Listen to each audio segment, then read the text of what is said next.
This is the horizontal sweep section. This section has two concentric controls.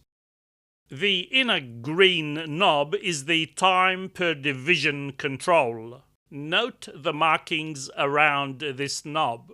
The red ones are in milliseconds and the blue ones are in microseconds.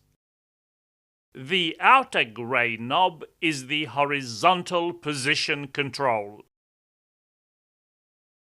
The other controls in the horizontal sweep section are the trigger level control, the polarity trigger control, and the channel selection control.